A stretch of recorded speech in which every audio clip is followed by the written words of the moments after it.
જો વિદ્યાર્થી મિત્રો ધોરણ 11 ચેપ્ટર નંબર 4 આજે આપણે નીટમાં પૂછાયેલા એમસીક્યુનો લેક્ચર બનાવવા જઈ રહ્યા છીએ. લેક્ચર નંબર 1માં પ્રશ્ન નંબર 1થી શરૂ કરીએ.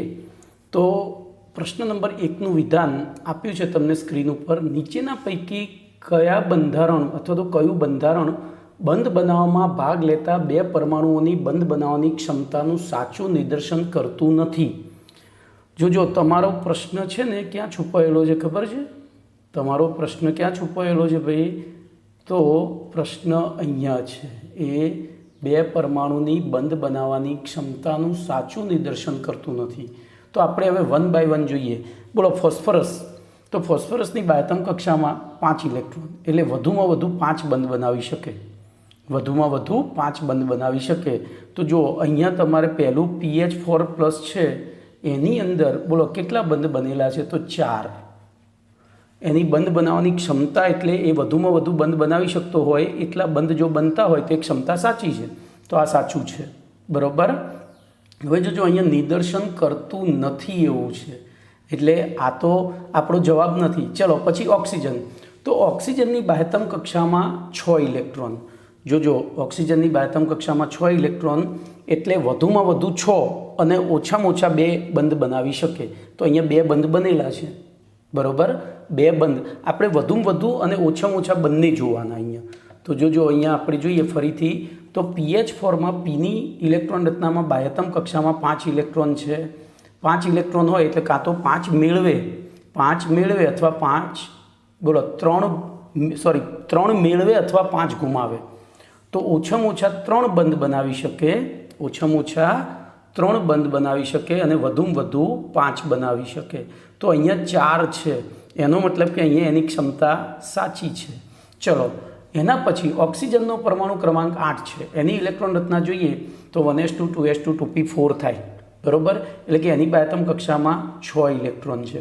તો એવી પરિસ્થિતિમાં બોલો એ વધુમાં વધુ કેટલા બંધ બનાવી શકે? તો 6 બનાવી શકે. અને ઓછામાં ઓછા તો કે 2, કારણ કે 6 હોય એટલે 2 મેળવે, બરાબર. તો આવી પરિસ્થિતિમાં અહીંયા કેટલા બંધ બનેલા છે? તો કે 2 જ બનેલા છે OF2માં, બરાબર. એવી રીતે નાઇટ્રોજન. તો નાઇટ્રોજનની બાહ્યતમ કક્ષામાં પાછા 5 ઇલેક્ટ્રોન, બરાબર. તો એ વધુમાં વધુ 5 અને ઓછામાં ઓછા 3 બંધ બનાવી શકે, બરાબર. તો જો અહીંયા 4 બનેલા છે, 1 2 3 અને 4. તો અહીંયા 4 બનેલા છે. હવે એવી રીતે અહીંયા જોઈએ તો કાર્બન, કેન્દ્રીય પરમાણુ પકડવાનો આપણે કાર્બન. તો કાર્બનનો બાહ્યતમ કક્ષામાં 4 ઇલેક્ટ્રોન હોય તો એ વધુમાં વધુ 4 ને ઓછામાં ઓછા 4 જ બંધ બનાવી શકે. ટૂંકમાં 4 બંધ બનાવી શકે. તો હવે અહીંયા કેટલા બંધ બનેલા જુઓ તો 1 2 3 4 અને 5. તો અહીંયા 5 બંધ બનેલા છે. એનો મતલબ કે આ સાચું નિદર્શન કરતું નથી. તો આપણો જવાબ થાય ડી. ઓકે, તો હવે સોલ્યુશન જોઈએ, બરાબર. હું તમને બધું સમજાવીશ. તમને સોલ્યુશનમાં ફક્ત જવાબ ઉપર આધારિત જ કદાચ આપેલું હોય. દરેક જગ્યાએ આપણે બધું સમજાવવા નથી બેસતા, બરાબર, સોલ્યુશનમાં. પણ પહેલાં તો આપણે બધું સમજી લઈએ છીએ. ચલો પ્રશ્ન નંબર 2. તો LiCl, BeCl2, BCl3 અને CCl4 સંયોજનમાં આવેલા બંધના સહસંયોજક લક્ષણ કયા ક્રમને અનુસરે છે? તો ધ્યાન રાખજો, અહીંયા લીબે બોકા, Li, Be, બોરોન અને કાર્બન છે. બોલો એક જ આવર્તના તત્વો છે અને એક જ આવર્તના તત્વોમાં ડાબેથી જમણી તરફ જઈએ એમ ધાત્વીય ગુણ ઘટે. ધ્યાન રાખજો, ધાત્વીય ગુણ ઘટે અને અધાત્વીય ગુણ વધે. અધાત્વીય ગુણ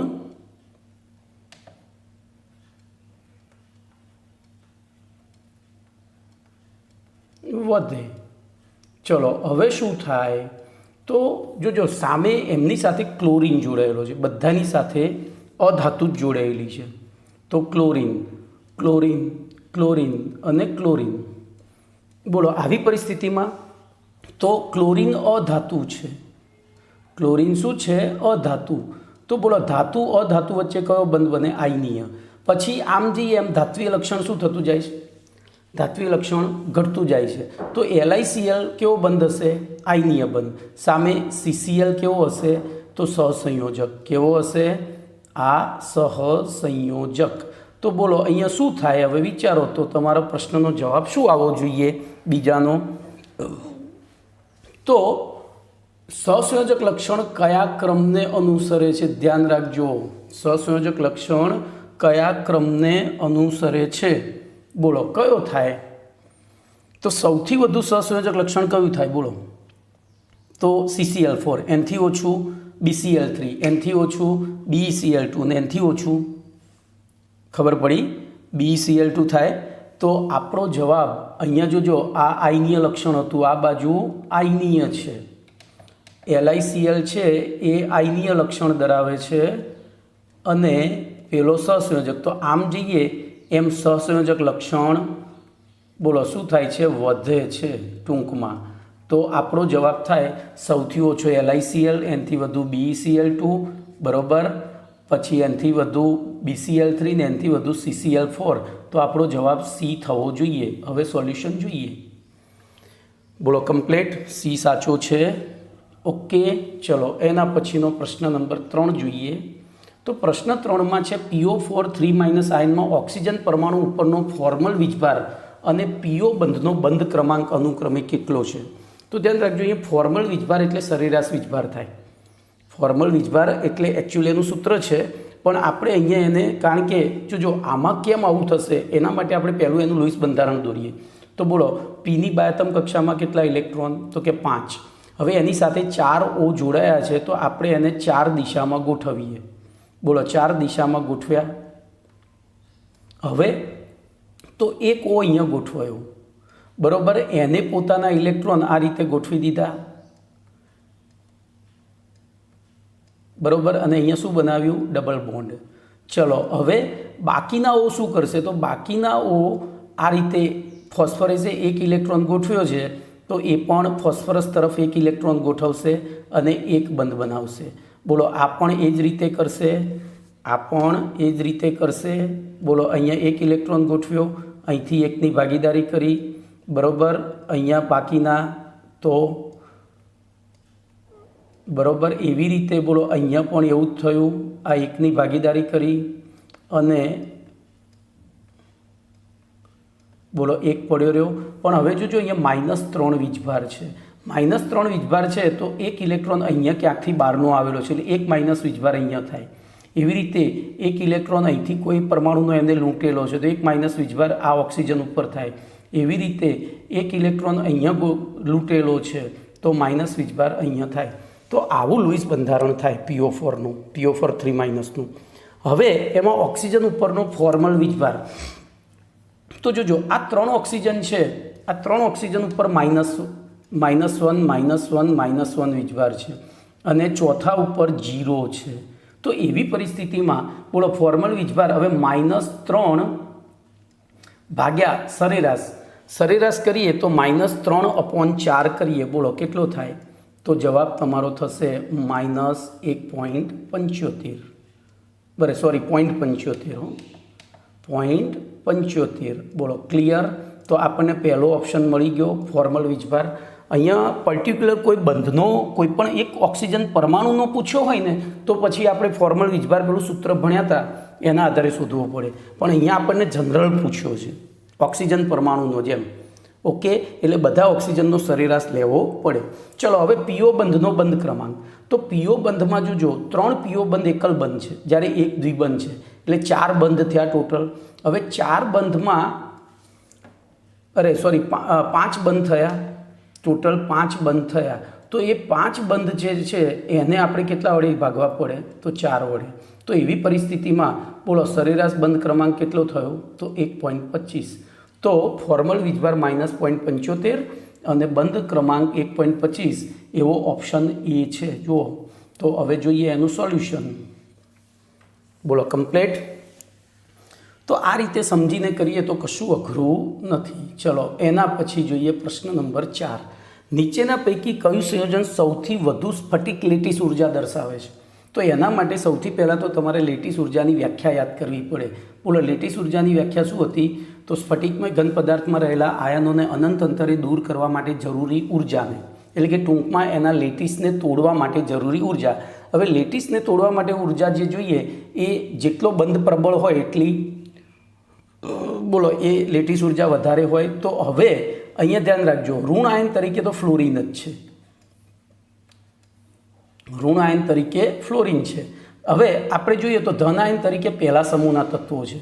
તો લીના કે રૂબી સાથે ફરવા જા, લીના કે રૂબી સાથે ફરવા જા. બોલો આવા પ્રશ્ન આ રહે છે એ બધાની સાથે એફ જોડાયેલો છે, એ બધાની સાથે એફ જોડાયેલો છે. તો બોલો એવી પરિસ્થિતિમાં શું થાય, તો આપણે એને પરમાણુ નાનો, તો ત્યાં નાનો બંધ દોરીશું અને એફ લખીશું. પછી કે એનથી મોટો, તો ત્યાં મોટો બંધ, કારણ કે અહીંયા બંધ લંબાઈનો આધાર પરમાણુના કદ ઉપર હોય છે. પછી તો રૂબિડિયમ, તો એનથી મોટો, બોલો. પછી તો સિઝિયમ, તો એનથી મોટો થયો, બોલો. હવે શું થશે, તો જોજો મેં તમને વારંવાર એક ઉદાહરણ આપ્યું છે કે મારા હાથમાંથી આખો ચોક પડે તો વહેલો પડી તૂટી જાય, કે નાનો ટુકડો પડે તો વહેલો તૂટી જાય. તો આપણને ખબર છે જેટલું નાનું એટલું મજબૂત. તો બોલો અહીંયા કયો બંધ સૌથી પ્રબળ બનશે, તો NaF. કયો બંધ, NaF. Complete, clear. તો અહીંયા આપણો જવાબ, તો NaF બંધ પ્રબળ થયો તો એની ઉર્જા પણ કેવી હોય, વધારે, અને તેથી NaFની લેટિસ ઉર્જા વધારે થાય. હવે જો આ પ્રશ્નને ટ્વિસ્ટ કરીને પૂછવો હોય ફરીથી, તો આમાં તમને પૂછે કે નીચેના પૈકી કયું સંયોજન સૌથી વધુ આયનીય લક્ષણ દર્શાવે છે, બોલો. તો સૌથી વધુ આયનીય લક્ષણ માટે આપણે મ્યુ બરાબર Q ઇન્ટુ L, જોજો Q ઇન્ટુ L આવો એક દાખલો ગણી ગયા છીએ ચોથા પાઠમાં. તો જેટલી બંધ લંબાઈ વધે, ધ્યાન રાખજો, અને આયનો ઉપરનો વીજભાર વધે એમ આયનીય લક્ષણ વધે. તો જોજો આયનો ઉપરનો વીજભાર, હવે જોજો આ પ્રબળ ધન આયન છે, સિઝિયમ પ્રબળ ધન આયન અને ફ્લોરિન પ્રબળ ઋણ આયન, એટલે વીજભાર વધારે હોય સ્વાભાવિક છે, અને વળી બંધ પણ લાંબો છે. તો જો અહીંયા લેટિસ ઉર્જાની જગ્યાએ આયનીય લક્ષણ લખ્યું હોય ને તો જવાબ આપણો CSF થાય. તો દુનિયાનું સૌથી પ્રબળ આયનીય સંયોજન કયું છે, તો CSF. ઓકે, યાદ રાખજો, આવું પૂછી શકે. ચલો એના પછીનો પ્રશ્ન, તો એનું સોલ્યુશન ચોથા પ્રશ્નનું, બરાબર, એ મેં સમજાવ્યું એ જ પ્રમાણે બધું છે, પણ હું તમને શોર્ટમાં કેવી રીતે રફકામ કરું એ સમજાવું છું. ચલો એના પછી બોલો નીચેના પૈકી કયો બંધ સૌથી વધુ ધ્રુવીય છે, નીચેના પૈકી કયો બંધ સૌથી વધુ ધ્રુવીય છે. તો બોલો અહીંયા ધ્રુવીય છે એટલે મ્યુ બરાબર QL જ લેવાનું, બરાબર. તો ધ્યાન રાખજો અહીંયા નાઇટ્રોજન તો ફિક્સ જ છે, એક પરમાણુ નાઇટ્રોજન ફિક્સ છે, પણ હવે આપણે ક્લોરિન, ફ્લોરિન, નાઇટ્રોજન, બરાબર, અને ઓક્સિજન છે જુઓ. તો એના બંધ લંબાઈ અને એની ઉપર ઉદ્ભવતો વીજભાર શોધવો પડે, ત્યારે આપણને એની ધ્રુવીયતા ખબર પડે. ચલો એવું નથી યાદ રહેતું, એવું આપણને મ્યુ બરાબર QL યાદ નથી રહેતું, તો આપણને ખબર છે કેમિસ્ટ્રી જગતના સૌથી વધુ વિદ્યુતઋણ તત્વો કયા, તો ફ્લોરિન સૌથી વધુ વિદ્યુત, એનથી ઓછો બોલો ઓક્સિજન, અને સૌથી ઓછો નાઇટ્રોજન. તો બોલો અહીંયા NOF, અથવા ઊંધું લખીએ તો ફોન, હું વારે ઘડી આ વસ્તુ કહું છું. તો જોજો નાઇટ્રોજન અને ફ્લોરિન એકબીજા સાથે જોડાય ત્યારે શું થાય, એક તો બંધ, બોલો નાઇટ્રોજન કરતાં ઓક્સિજનનું કદ નાનું છે, એટલે નાઇટ્રોજન સાથે ફ્લોરિન જોડાય એટલે Q પણ વધે, વીજભાર પણ વધે, વિદ્યુતઋણતાનો તફાવત. તો મ્યુ બરાબર Q ઇન્ટુ L, મ્યુ બરાબર Q ઇન્ટુ L. તો જોજો અહીંયા જ્યારે નાઇટ્રોજન અને ફ્લોરિન જોડાય તો Q પણ વધારે હોય, સાથે સાથે L પણ વધારે હોય. તો આવી પરિસ્થિતિમાં બોલો શું થશે, આવી પરિસ્થિતિમાં મ્યુ વધી જાય. તો બોલો સૌથી વધુ ધ્રુવીય સંયોજન કયું થશે, સૌથી વધુ ધ્રુવીય સંયોજન અથવા તો ધ્રુવીય બંધ કયો થશે, NF. કયો થશે, NF. ઓકે, તો હવે એનું સોલ્યુશન, બરાબર, જો અમે બે રીતે સમજાવી દીધું છે. ઓકે, અહીંયા Qની વાત કરી છે, ખાલી Lની વાત નથી કરી આપણે, Lની આગળ સમજૂતીમાં વાત કરી દીધી. ઓકે, ચલો એના પછી પ્રશ્ન નંબર 6, નીચેના પૈકી કયા અણુમાં બે પરમાણુ વચ્ચે બનતો બંધ સૌથી પ્રબળ હોય છે, બોલો હેડો.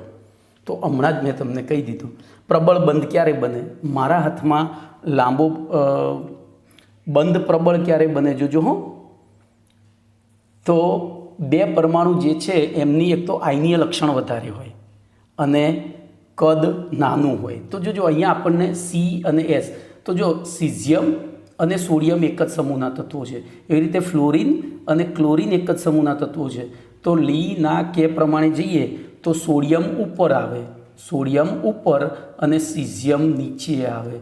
ચલો એની સામે ફ્લોરિન ઉપર અને ક્લોરિન નીચે આવે. તો બોલો હવે કયો બંધ ટૂંકો થાય? તો જો NaF આપ્યો હોત તો એ ટૂંકો થાત, તો એ સૌથી પ્રબળ થાત, પણ NaF નથી આપ્યો. હવે જો બંધ પ્રબળ થવા માટે એનું આયનીય લક્ષણ પણ વધારે, અહીંયા બંને આયનીય છે એટલે આપણે શું જોવું પડે? હવે આયનીય લક્ષણ, અહીંયા શું જોવું પડે? આયનીય લક્ષણ જોવું પડે. બોલો, તો આ પ્રબળ ધાતુ તત્વ છે, આ પ્રબળ ધાતુ તત્વ છે અને આ પ્રબળ અધાતુ તત્વ છે. જોજો, સિઝિયમ પ્રબળ ધાતુ તત્વ છે, બરાબર, જ્યારે ફ્લોરિન પ્રબળ અધાતુ તત્વ છે. તો આવી પરિસ્થિતિમાં પ્રબળ ધાતુ અને પ્રબળ અધાતુ વચ્ચે પ્રબળ બંધ બને, કારણ કે આની ઇલેક્ટ્રોનની દાન કરવાની વૃત્તિ વધારે, સામે ફ્લોરિનની ઇલેક્ટ્રોનનું દાન લેવાની વૃત્તિ વધારે. તો બોલો કોણ એકબીજા સાથે જોડાશે? તો અહીંયા પ્રબળ બંધ બનશે. કમ્પ્લેટ. તો CSF બંધ સૌથી પ્રબળ હશે. તમે એમ વિચારો કે સાહેબ NaCl બંધ તો એ ટૂંકા છે, પણ ટૂંકાની સાથે સાથે આપણે મ્યુ, અહીંયા પ્રબળતામાં છે ને મ્યુનો હિસ્સો બહુ હોય છે. પ્રબળતામાં જેટલી ધ્રુવીયતા વધારે એટલા આયનો એકબીજાને પ્રબળતાથી આકર્ષે. તો મ્યુ બરાબર Q ઇન્ટુ L પ્રમાણે જોવા જઈએ તો અહીંયા જોજો NaClમાં QA ઓછો છે અને L પણ ઓછો છે. જુઓ સાપેક્ષે, કારણ કે નાના છે, સોડિયમ ખૂબ જ નાનો છે. જ્યારે CSFમાં, બોલો CSFમાં શું છે? તો CSFમાં બંને વધારે છે, બરાબર, કારણ કે પેલોય મોટો થયો, આ વધારે થયો. તો જેટલી ધ્રુવીયતા વધારે એટલા આયનો એકબીજાને વધારે ખેંચે અને બંધ કેવો બને? પ્રબળ. તો બોલો આપણો જવાબ શું થશે? અહીંયા CSF. શું થશે? CSF. ઓકે, તો જોઈએ હવે સોલ્યુશન. બોલો, સહસંયોજક બંધ દ્વારા જોડાતા બે પરમાણુના કદ નાના હોય તો તેમની વચ્ચે બનતો બંધ પ્રબળ હોય સહસંયોજકમાં, અને આયનીય બંધ દ્વારા જોડાતા બે ધનાયનોમાં ધનાયન પ્રબળ ધાતુ તત્વ અને ઋણાયન પ્રબળ અધાતુ તત્વ હોય તો તેમની વચ્ચે બનતો બંધ પ્રબળ હોય. કેમ હોય એ મેં કારણ આપી દીધું. હવે વિકલ્પમાં સંયોજનો આયનીય સંયોજનો છે અને તેમાં CS પ્રબળ ધાતુ તત્વ છે અને F પ્રબળ અધાતુ તત્વ છે. આથી CSFમાં CS અને F વચ્ચે બનતો બંધ, આયનીય બંધ સૌથી પ્રબળ હોય છે. ઓકે, ચલો એના પછી પ્રશ્ન નંબર 7 જોઈએ. તો પ્રશ્ન નંબર 7માં PQRS તત્વોના કાર્બન સાથે જોડાણ દ્વારા બનતા બંધની બંધ એન્થાલ્પી. તો ધ્યાન રાખજો, PQRSની તો કાર્બન સાથે આપણને અહીંયા લિસ્ટ આપી દીધું છે. CP પછી PQ એટલે Q, R અને S લખી દઉં. બોલો, Cની સાથે અને Cની સાથે, બરાબર. ચલો હવે તો CPની બંધ લંબાઈ બંધ એન્થાલ્પી આપણને આપી છે 240 કિલો જૂલ. કેટલી આપી છે? 240. ચલો એવી રીતે CQની આપી છે 328. ચલો એવી રીતે CRની આપી છે આપણને 276 અને CSની આપી છે 485. કેટલી આપી છે? 485. તો બોલો આવી પરિસ્થિતિમાં શું થશે? કોનું કદ નાનું હશે? તો જોજો, જેટલી બંધ એન્થાલ્પી વધારે એટલો બંધ ટૂંકો તો બંધ એન્થાલ્પી વધારે. તો બોલો આમાં સૌથી વધુ બંધ એન્થાલ્પી કઈ છે? કોની છે? તો CSની. કાર્બન સાથે S તત્વ, જોજો અહીંયા સલ્ફર નથી હો, S તત્વ છે. તો બોલો આપણા 7મા પ્રશ્નનો જવાબ શું થવો જોઈએ? B થવો જોઈએ. તો હવે એનું શું થવું જોઈએ? B. તો હવે સોલ્યુશન જોઈએ.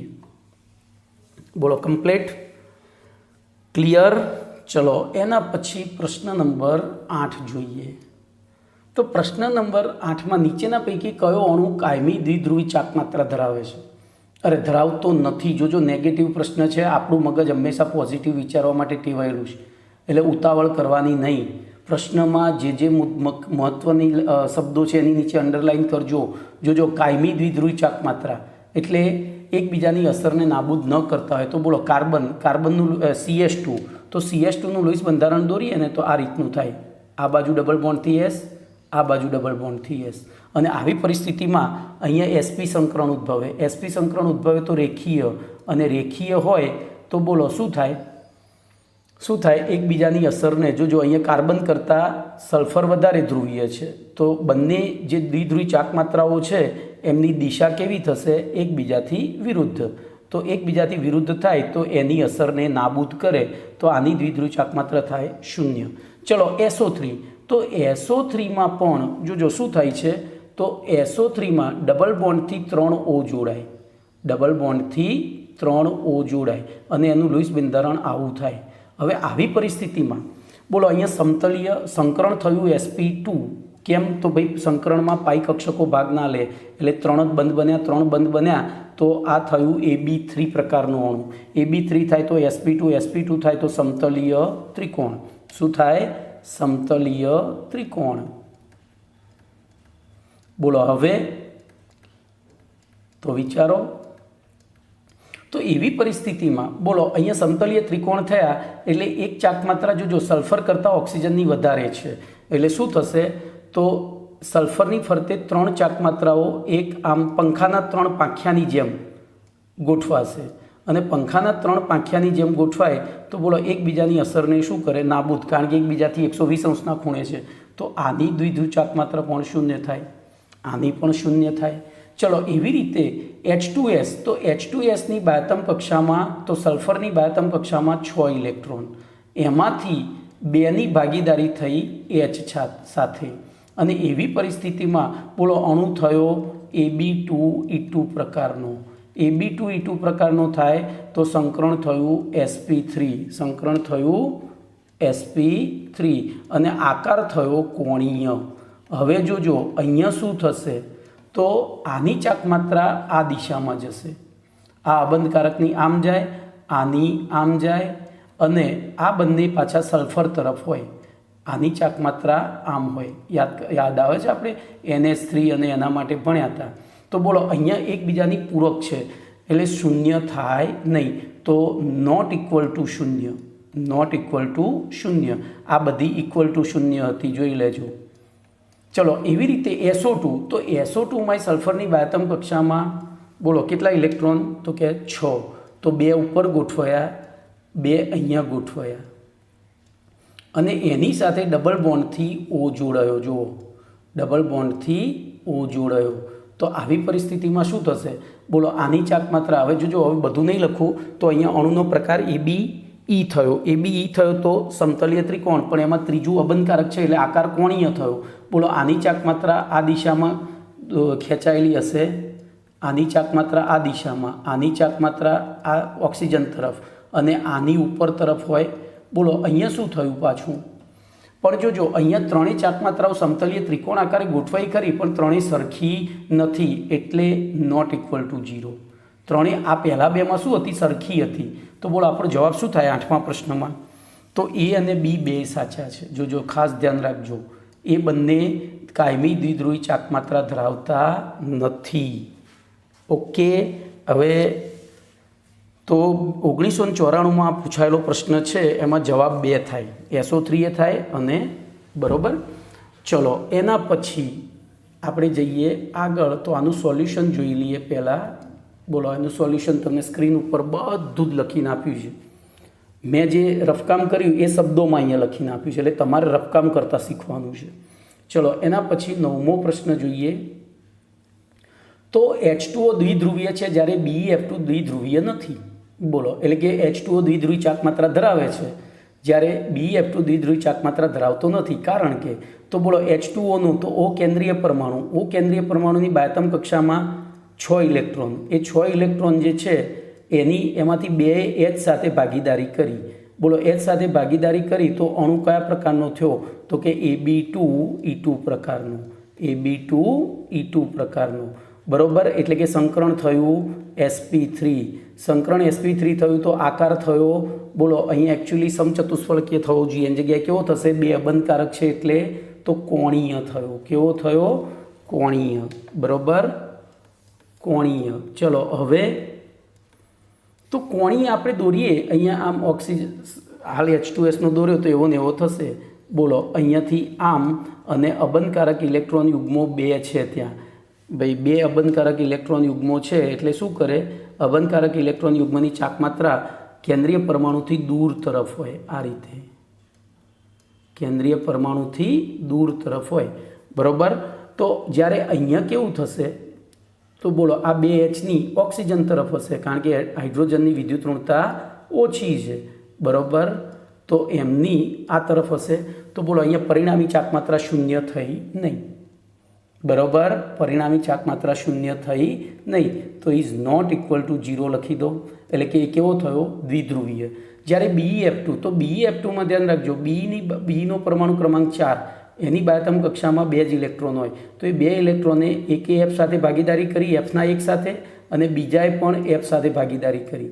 બોલો હવે શું થશે તો અણુ થયો AB2 પ્રકારનો. કયા પ્રકારનો AB2 પ્રકારનો. હવે તો AB2 પ્રકારનો થાય તો આકાર રેખીય અને રેખીય આપણે દોરેલો જ છે પણ એમાં ફ્લોરિન વધુ વિદ્યુત ઋણ છે એટલે આ ચાક માત્રા ફ્લોરિન તરફ આ ચાક માત્રા પણ ફ્લોરિન તરફ એટલે બંને ચાક માત્રાઓની દિશા વિરુદ્ધ થઈ તો બોલો ધ્રુવીયતા શું થઈ 0 થઈ. તો હવે આપણે ઓપ્શન વિચારીએ. બોલો Fની વિદ્યુત ઋણતા O કરતાં વધુ છે Oની વિદ્યુત ઋણતા વધારે છે તો પહેલું વિધાન ખોટું છે. Fની વધારે હોય પછી H2Oમાં હાઇડ્રોજન બંધ રચાય છે જ્યારે BeF2માં હાઇડ્રોજન તો જોજો અહીંયા ધ્રુવીયતા માટે હાઇડ્રોજન બંધ કોઈ જ જરૂરી નથી એટલે બીજું એ ખોટું. પછી H2O રેખીય આકાર ધરાવે છે જ્યારે BeF2 કોણીય આકાર તો આપણે જોઈએ છીએ H2O રેખીય નથી કોણીય છે અને BeF2 રેખીય છે તો બોલો આપણો જવાબ ફાઇનલ. હવે સાચો જવાબ શું થાય તો H2O કોણીય આકાર ધરાવે છે જ્યારે BeF2 રેખીય આકાર ધરાવે છે. બોલો કમ્પ્લીટ તો ડી સાચો છે. હવે તમારે આ સોલ્યુશન જોઈ લેવાનું છે. ઓકે ચલો એના પછી પ્રશ્ન નંબર 10 જોઈએ. તો બોલો પ્રશ્ન નંબર 10 એ પણ આવો છે. નીચેના પૈકી કયો અણુ કાયમી દ્વિધ્રુવી ચાક માત્રા ધરાવે છે. જોજો પેલામાં કારણ હતું અહીંયા ધરાવે છે તો આપણે SI બોલો SIની બાહ્યતમ કક્ષામાં કેટલા ઇલેક્ટ્રોન તો કાશી જમ્યા સંતો પંજાબી કાર્બન સમૂહનું છે એટલે બાહ્યતમ કક્ષામાં 4 ઇલેક્ટ્રોન થાય ભાઈ. કાશી જમ્યા સંતો પંજાબી એ પ્રમાણે 4 ઇલેક્ટ્રોન થાય તો આપણે આની સાથે 4 ઇલેક્ટ્રોન જોડીએ SI સાથે તો બોલો 4 બંધ આ રીતે સમચતુષ્ફલકીય આપણે એને સમચતુષ્ફલકીય દોરીએ. હવે આપણને ખબર પડી ગઈ કે ભાઈ SiF4 છે AB4 પ્રકારનો અણુ થયો અને AB4 પ્રકારનો થાય તો એમાં સમચતુષ્ફલકીય રીતે 4 F જોડાયેલા હોય. બોલો કમ્પ્લીટ અને સમચતુષ્ફલકીય રીતે જોડાયા તો બંધકોણ 109:28 મિનિટનો એટલે એકબીજાની ધ્રુવીયતાને શું કરે નાશ કરે. તો બોલો આની દ્વિધ્રુવી ચાક માત્રા મ્યુ બરાબર શું થશે 0 થાય. ચલો SF4 તો Sની બાહ્યતમ કક્ષામાં 6 ઇલેક્ટ્રોન છે જોજો અને એની સાથે 4 F જોડાયેલા છે તો હવે જોજો એનો આકાર કેવો થશે મને કોઈ કહેશે તો એકચ્યુઅલી અણુ થયો AB4E પ્રકારનો AB4E પ્રકારનો. બોલો AB4E પ્રકારનો થાય તો સંકરણ થાય sp3d અને sp3d થાય કારણ કે ટોટલ 5 કક્ષકો જોઈએ તો 5 કક્ષકો માટે આપણે એક S લીધી 3 P લીધી ને એક D લીધી એટલે થઈ ગઈ 5. બોલો હવે sp3d થાય તો આકાર કેવો હોય ત્રિકોણીય દ્વિપિરામિડ પણ આમાં જોજો એક બાજુ અબંધકારક ઇલેક્ટ્રોન છે તો આપણે આને પંખા જેવો આકાર પંખાના 3 પાંખિયા ઉપર નીચે દંડી એવું વિચારીએ તો બોલો શું થશે સ્થિતિમાં શું થાય એમાંથી એક પાંખિયું કાપી નાખીએ એટલે બોલો આવો આકાર થાય એ આમ ઉપર નીચેની દંડી આ ઉપરનું પાંખિયું કાપી નાખ્યું અહીંયા ઉપરનું પાંખ તો આને કયો આકાર કહેવાય તો ચીચવો અથવા સીસો કયો કહેવાય. હવે જોજો આ બે બંધે એકબીજાની અસરને નાબૂદ કરી આ બે એકબીજાની અસરને નાબૂદ કરી બરાબર પણ આની ચાક માત્રા તો ઉપર તરફ રહેશે અને આ બંનેની પાછી આમ જશે તો બોલો હવે શું થાય આની ચાક માત્રા SF4ની ચાક માત્રા કેટલી થાય બોલો તો એ ધ્રુવીય અણુ છે બરાબર. એ કેવો અણુ થયો ધ્રુવીય થયો. ઓકે કારણ કે જોજો આમાં બંધકારક અને અબંધકારકની ધ્રુવીયતા જુદી જુદી હોય એટલે એકબીજાની અસરને નાબૂદ કરી શકે નહીં તો આ નોટ ઇક્વલ ટુ 0 થયું જુઓ. ચલો એના પછી XeF4 તો Xeની બાહ્યતમ કક્ષામાં 6 ઇલેક્ટ્રોન ધ્યાન રાખજો અરે આ 8 ઇલેક્ટ્રોન, તો શું થશે? Xcની બાહ્યતમ કક્ષામાં 8 ઇલેક્ટ્રોન, તો આ રીતે 4f જોડાયા, 4f જોડાયા. બોલો અણુ કયા પ્રકારનો થયો ભાઈ? તો Ab4E2 પ્રકારનો, Ab4E2 પ્રકારનો. કેમ? તો 4 બંધકારક અને 2 અબંધકારક. હવે ટોટલ ઇલેક્ટ્રોન યુગ્મ 6 થયા, 4 ને 2 6, તો સંકરણ થાય sp3d2. આપણે 6 કક્ષકો જોઈશે અને એના કારણે અહીંયા આકાર થવો જોઈએ અષ્ટફલકીય, પણ અષ્ટફલકીયમાં 2 સામસામેની બાજુના ઇલેક્ટ્રોન યુગ્મો અબંધકારક છે, એટલે બોલો આકાર થઈ જાય સમતલીય ચોરસ. કેવો થઈ જાય? સમતલીય ચોરસ. બોલો હવે શું થશે? હવે શું થશે ભાઈ? બોલો સમતલીય ચોરસ થયો, બરોબર, તો શું થાય? એકબીજાની અસરને એ લોકો નાબૂદ કરે, કારણ કે આ રીતે ચોકડી વાગી જુઓ, અને ચોકડીમાં બધી ચાક માત્રાઓ એકબીજાથી વિરુદ્ધ દિશામાં છે, તો એકબીજાની અસરને શું કરી? નાબૂદ કરી. તો બોલો અહીંયા ઇક્વલ ટુ 0 થાય. ચલો BeF3, તો બીની બાહ્યતમ કક્ષામાં 3 ઇલેક્ટ્રોન અને 3 ઇલેક્ટ્રોન સાથે 3 ફ્લોરિન જોડાયા, તો બોલો અણુનો પ્રકાર કયો થયો? AB3. કયો થયો? AB3. અને AB3 થાય તો શું થશે? બોલો સમતલીય ત્રિકોણ થાય, બરોબર, સંકરણ થાય sp2. કેમ ભાઈ? 3 ઇલેક્ટ્રોન યુગ્મ જ છે, એને સમાવવા 3 કક્ષકોની જરૂર પડે, તો 1 s અને 2 p લીધી. બોલો sp2 થાય. sp2 થાય તો પછી આકાર તો બોલો આવો 3 પાંખિયાવાળો પંખો જ થાય, સીધે સીધો, બીજું કશું જ ના થાય. અહીંથી આમ થઈને આમ. બોલો એકબીજાની અસરને હવે બેરિલિયમ કરતાં ફ્લોરિનની વિદ્યુત ઋણતા વધારે છે, તો બધાની ચાક માત્રાની દિશા કેવી થઈ? એકબીજાથી સંમિત વિરોધક, એટલે અહીંયા પણ 0 થાય. તો બોલો આપણો જવાબ શું થશે? SF4. તો હવે સોલ્યુશન હું બોલો એ બધું લખેલું છે, જુઓ, ખબર પડી? ક્લિયર? બોલો ઓકે. તો ધ્યાનથી વાંચી જજો. પેલું સમજશો એટલે આ વાંચવાની બહુ જરૂર પડશે નહીં, અને એ સમજશો ને તો તમને સોલ્યુશન કરતા આવડશે, બરાબર. ચલો એના પછી પ્રશ્ન નંબર 11 જોઈએ. બોલો નીચેના વિકલ્પોમાં આપેલા પૈકી અણુના સહસંયોજક લક્ષણનો ચડતો ક્રમ. તો આવો પ્રશ્ન આગળ આવી ગયો હતો. બોલો આવો પ્રશ્ન શરૂઆતમાં જ આવી ગયો હતો. તો લી ના કે, પછી 2 માગે કે સ્ટ્રોબેરી. તો જોજો પેલામાં શું હતું? એક જ આવર્તના તત્વો હતા. તો અહીંયા આપણને જોજો બધા ક્લોરિન છે, પણ ધાતુ તત્વ એટલે ધનાયન તરીકે લીના અને બેરિલિયમ આપ્યું છે. તો આપણે અહીંયા પહેલું લી ના કે આટલું તો લખીએ, બરાબર. પછી અહીંયા લખીએ 2 માગે કે, આપણે આટલાથી મતલબ છે. બોલો આમથી આમ જઈએ એમ શું થાય? ધાત્વીય લક્ષણ. બોલો ધાત્વીય લક્ષણ શું થાય? ડાબાથી જબા તરફ જતા તો ઘટે છે. શું થાય છે? ઘટે છે. અને નીચે ઉપરથી નીચે તરફ જે એમ વધે, પણ આપણે એરો આમ જ કરીશું ઉપર જ. બોલો એમાં પણ ધાત્વીય લક્ષણ શું થાય? બોલો ઘટે. હવે આપણને ખબર છે અહીંયા પણ ઘટ્યું, તો આપણને ખબર છે કે કોઈપણ તત્વ સાથે અધાતુ તત્વ જોડાય ત્યારે સહસંયોજક લક્ષણ વધે. તો બોલો અહીંયા સૌથી વધુ સહસંયોજક લક્ષણ કોનું હશે? તો બેરિલિયમ ક્લોરાઇડનું.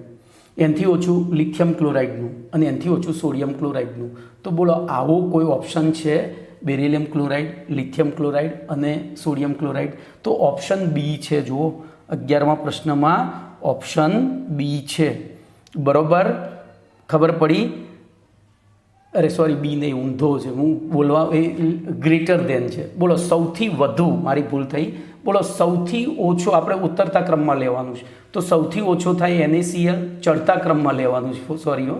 એનાથી વધુ થાય તો જો અહીંયા સૌથી ઓછો, એટલે ધાત્વીય લક્ષણ અહીંયા આમ જઈએ તો ધાત્વીય લક્ષણ ઘટ્યું, ધાત્વીય લક્ષણ ઘટ્યું તો સહસંયોજક લક્ષણ વધે. તો અહીંયા લખાય સહસંયોજક લક્ષણ વધે.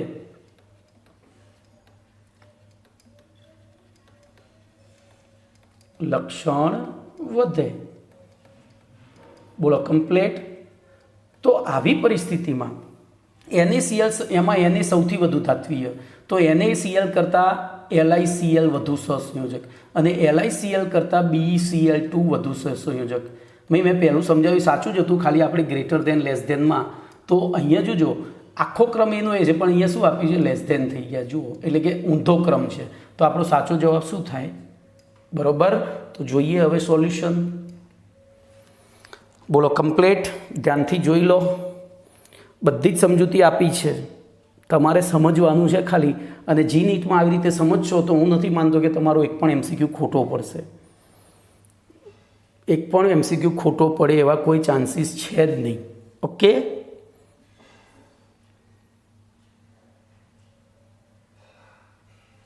બોલો. ચલો એના પછી 12મો પ્રશ્ન જોઈએ. પ્રશ્ન નંબર 12. તો નીચેના અણુમાં ઓઓ બંધની બંધ લંબાઈનો ચડતો ક્રમ. બોલો ઓઓ બંધ લંબાઈની. તો ધ્યાન રાખજો, આપણે O2 H2 O2 નું O3 છે, તો પહેલું ઓનું O2નું તો O ડબલ બોન્ડ O થાય, એટલે કે બંધ ક્રમાંક કેટલો થયો? 2. ચલો H2O2 તો HOOH થાય. લુઈસ બંધારણ જ દોરવાનું. બોલો બંધ ક્રમાંક O બંધ ક્રમાંક કેટલો થયો? 1. અને ત્રીજું O3 છે, તો O3માં શું થાય? એક બાજુ ડબલ બોન્ડ હોય અને બીજી બાજુ સવર્ગ સહસંયોજકનો સિંગલ બોન્ડ હોય. તો બોલો અહીંયા સરેરાશ બંધ ક્રમાંક કેટલો થયો? 1.5. ટોટલ 3 બંધ, પણ 2 ઓગમાં વેચાયેલા છે એટલે સરેરાશ કરવા પડે 3/2. હવે આપણને અહીંયા પૂછી છે બંધ લંબાઈનો ક્રમ. તો જોજો, બંધ ક્રમાંક વધે, બંધ ક્રમાંક વધે તેમ બંધ લંબાઈ ઘટે, બંધ લંબાઈ ઘટે. બોલો કમ્પ્લીટ. તો શું થશે? બંધ ક્રમાંક વધે તેમ બંધ લંબાઈ ઘટે. તો આવી પરિસ્થિતિમાં તો જોજો, બંધ ક્રમાંક સૌથી વધારે O2નો છે, તો O2ની બંધ લંબાઈ સૌથી ઓછી, O2ની બંધ લંબાઈ સૌથી ઓછી, બરોબર. O2ની બંધ લંબાઈ સૌથી ઓછી. બોલો એનથી વધુ તો O3ની અને એનથી વધુ H2O2ની. આવું થવું જોઈએ? આવું થવું જોઈએ કે ના થવું જોઈએ? કમ્પ્લીટ. તો આવો ઓપ્શન કયો છે જુઓ હવે, તો આવો ઓપ્શન ડી છે. તો જવાબ આપણો થાય ડી. તો જોઈએ હવે સોલ્યુશન. બોલો કમ્પ્લીટ, ક્લિયર. ચલો એના પછી 13મો પ્રશ્ન લઈએ. પ્રશ્ન નંબર 13.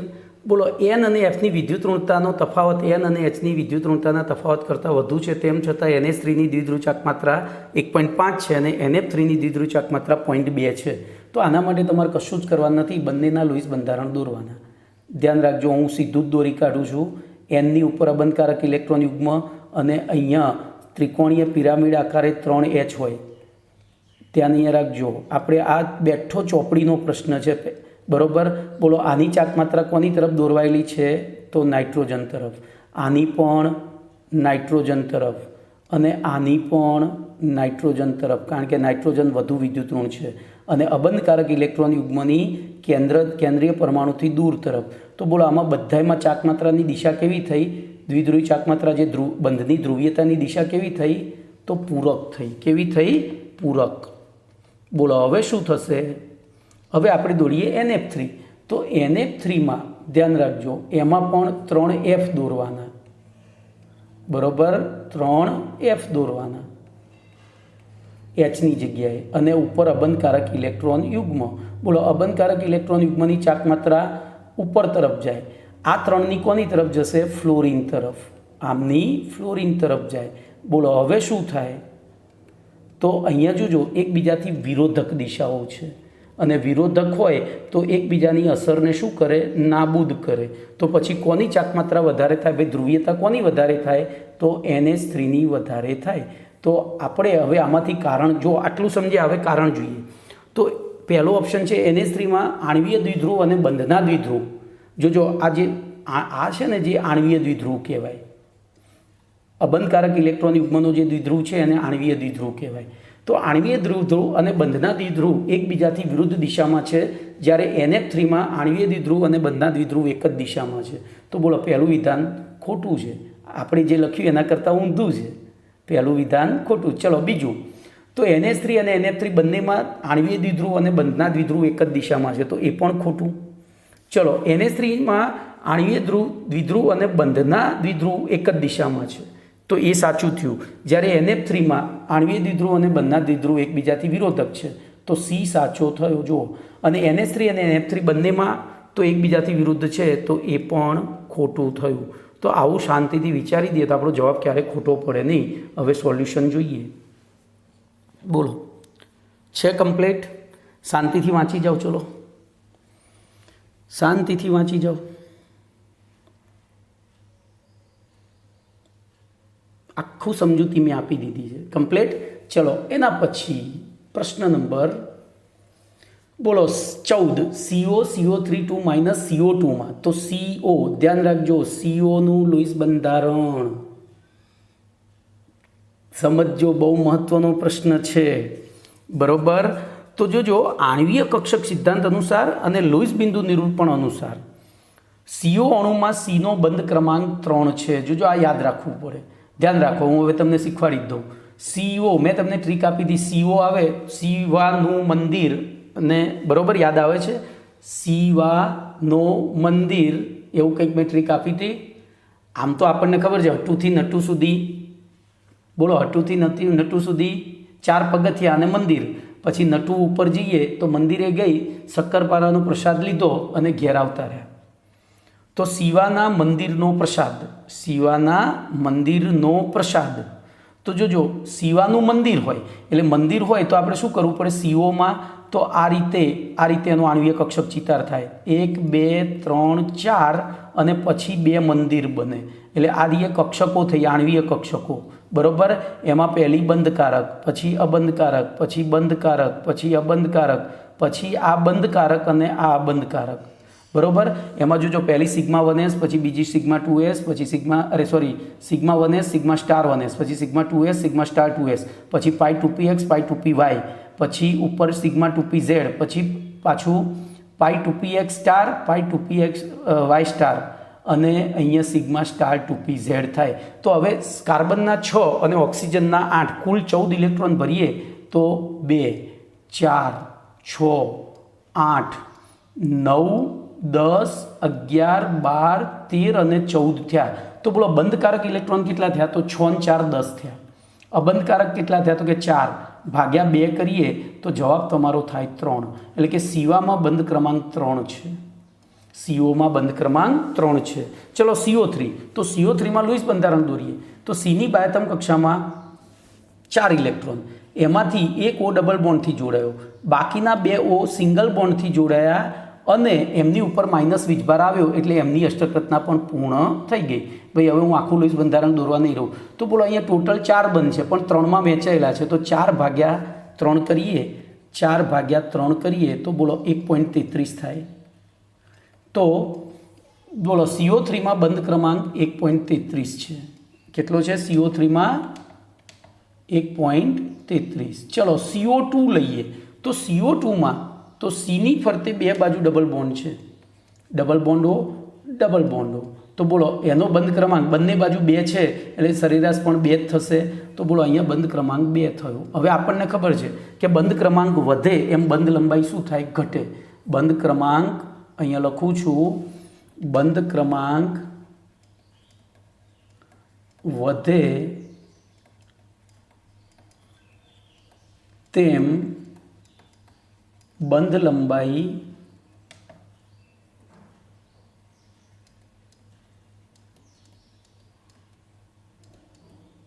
બોલો ઘટે છે. ઓકે. તો આપણો બંધ ક્રમાંક સૌથી વધુ CO છે. તો બોલો, COની બંધ લંબાઈ કેવી થશે? સૌથી ઓછી.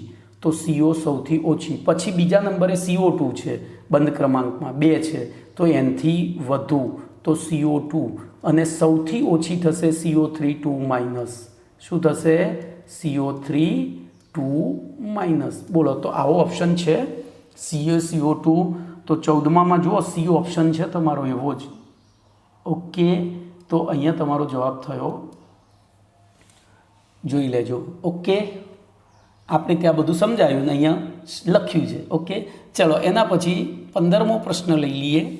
તો નીચેના ત્રિપરિમાણીય ઘટકોમાં બંધકોણનો ચડતો ક્રમ જણાવો. બંધકોણ, તો ધ્યાન રાખજો, પહેલો NO2 છે, NO2 પ્લસ, પછી NO. તો હું પહેલું NOનું બંધારણ દોરી દઉં. બોલો, Nની બાહ્યતમ કક્ષામાં કેટલા ઇલેક્ટ્રોન? તો કે 5. કેટલા ઇલેક્ટ્રોન? 5, બરોબર. એમાંથી બોલો, એક ઓએ ભાગીદારી કરી તો ડબલ બોન્ડથી કરી. હવે અહીંયા જોજો શું થાય, દુઃખી દુઃખી થઈ જાય ને, દુઃખી દુઃખી થઈ જાય. તો અહીંયા એ બનાવશે સવર્ગ સહસંયોજક બંધ ઓ સાથે અને એક અબંધકારક પડ્યો રહેશે. ચલો હવે NO2 પ્લસ કરીએ તો NO2 પ્લસમાં શું થાય બોલો હેડો.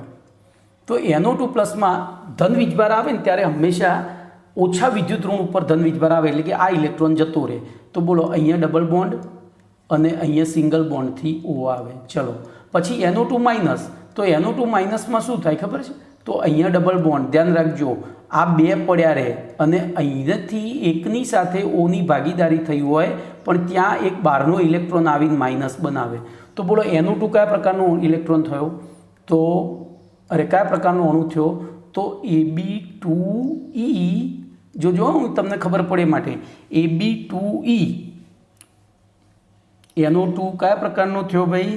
તો Ab2E.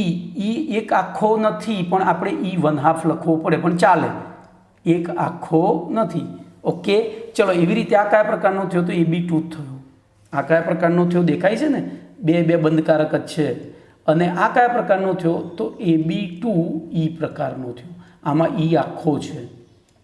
હવે વિચારો તો આ E અહીંયા Ab2 જ છે એટલે સંકરણ થયું sp, અહીંયા થયું સંકરણ sp3 અને અહીંયા સંકરણ થયું sp3 કારણ કે ત્રીજો અબંધકારક તો ઉમેરવાનો જ ને. પણ અહીંયા જોજો તો આ રેખીય થયો અને રેખીય થાય તો બંધકોણ કેટલાનો હોય? આ થયો રેખીય. તો બોલો બંધકોણ કેટલાનો થાય? તો 180નો. આ થયો NO2 પ્લસ, અહીંયા ભાઈ પ્લસ લખવાનું રહી ગયું છે મારે. ઓકે ચલો એના પછી તો અહીંયા જોઈએ તો અહીંયા અડધું અબંધકારક ઇલેક્ટ્રોન એટલે જોજો 3 છે, 3 હોય તો ત્રિકોણ સમતલીય ત્રિકોણ થવું જોઈએ પણ એમાં એક અબંધકારક છે પણ એમાં અબંધકારક ઓછું છે એટલે બોલો આનો બંધકોણ થવું જોઈએ 120 પણ 120થી ઓછો હશે. કેમ? તો એક અબંધકારક ઇલેક્ટ્રોનનું અપાકર્ષણ લાગે પણ બહુ ઓછો નહીં હોય, થોડો જ ઓછો હશે. જ્યારે અહીંયા આખા અબંધકારકનું અપાકર્ષણ લાગે છે તો બોલો એ 120 કરતાં કેવો હશે? વધારે ઓછો.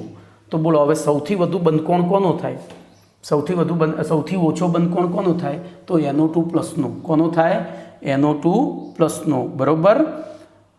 પછી એનથી ઓછો કોનો થાય?